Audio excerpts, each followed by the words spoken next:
on the program by the head coach of the Hedgesville Eagles football team, Coach Matt Faircloth. Coach, how's it going? Going good, fellas. How about yourself? Doing well.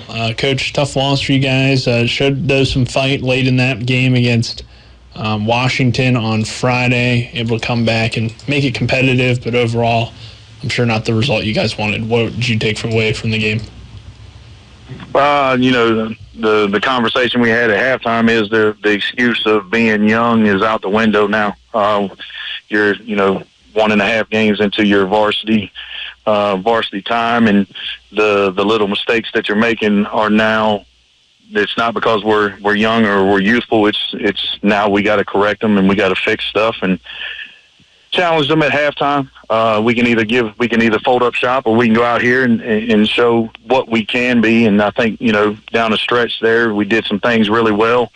We cut it down to almost a one-score game. If we would have ran the fake extra point correctly, we would have probably cut it to a one-score game.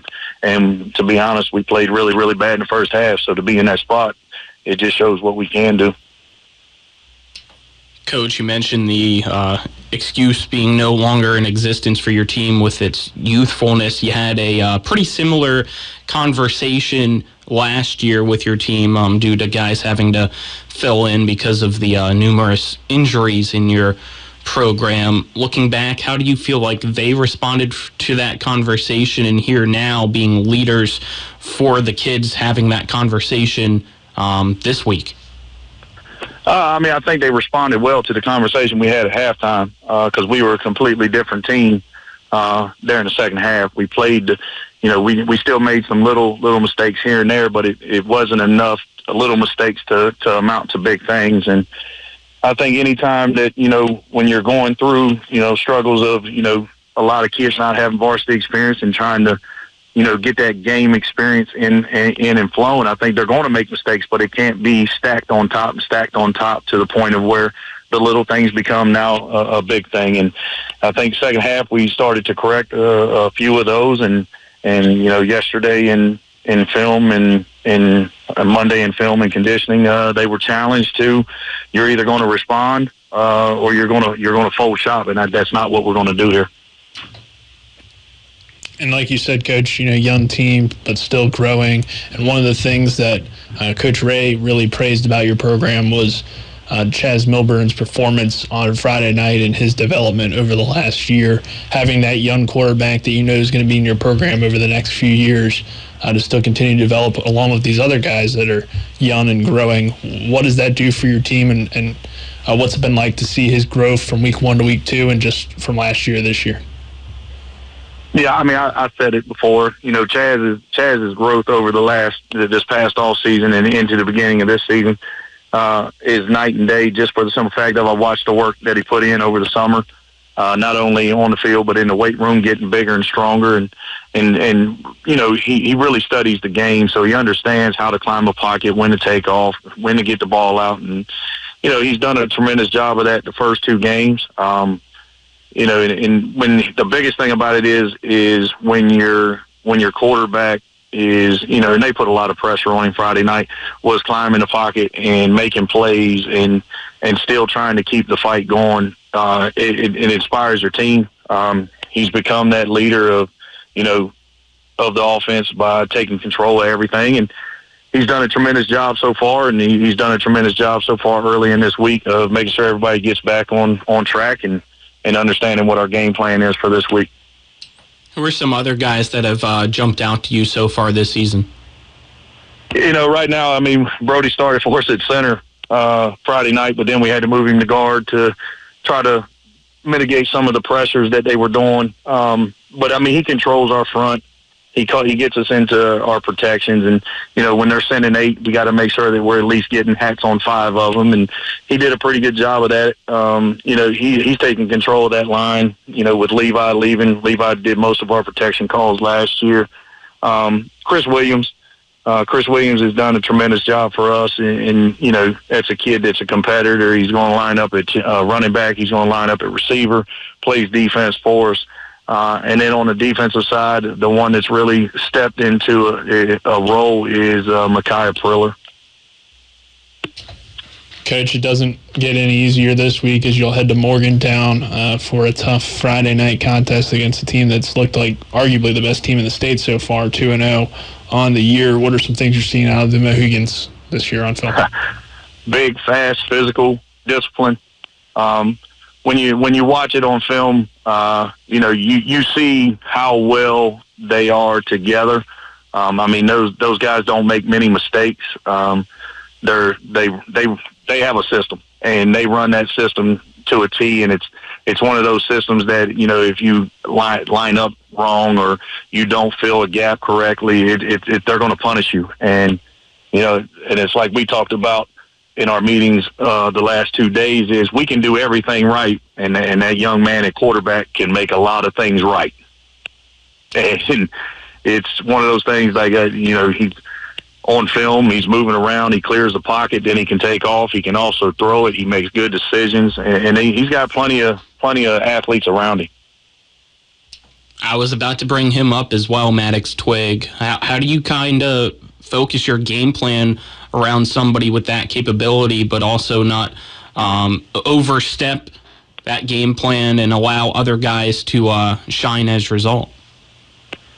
Well, I think one of his best attributes is the ability to make people right on their side of the ball. So, even if they run the wrong routes, he can make them right by extending plays.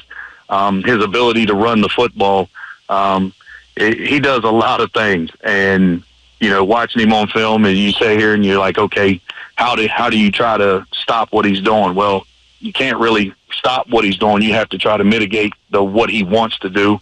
And, the biggest thing for us is making sure that, there's certain stuff we don't want him out of the pocket on. There's certain stuff, we don't want to let him get downhill in the run game.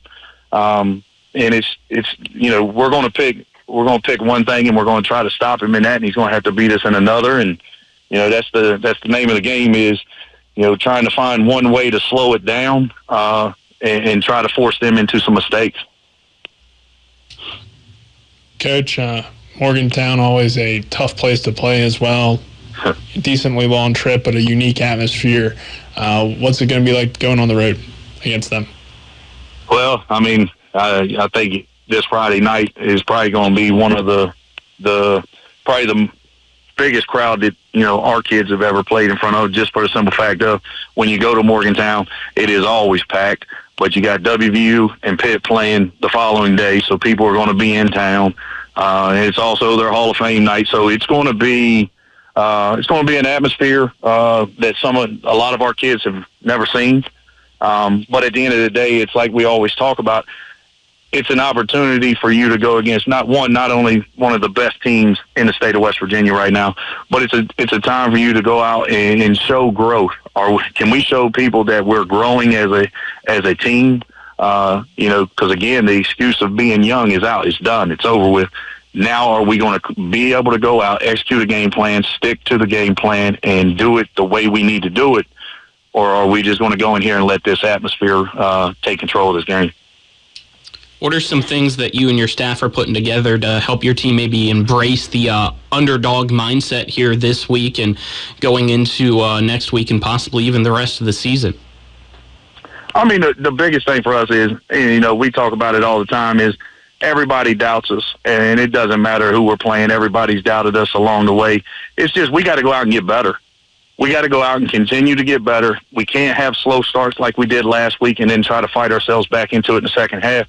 Because right now we just don't have that firepower to do that. We got to come out from the jump. We need to get in the game and get in the game early. And I think if we can start to do that our next 3 weeks are pretty brutal. I'm not going to sugarcoat it. It's pretty brutal.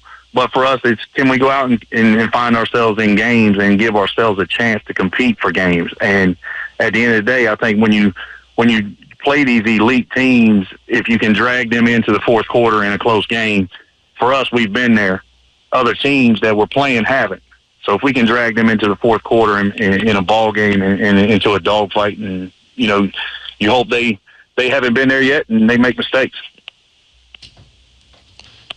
All right, Coach, thank you for the time. You have any other final thoughts on this week's matchup?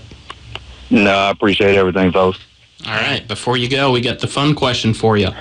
All right. You guys have any pets in your family? Yeah, we got one dog. What kind? Tell us about it. She's a mix. We rescued her in Corpus Christi, Texas in 2013. She's a mix between a pit bull and some other dog, and then, she's our ugly little house dog. There you go. Appreciate it, Coach Faircloth.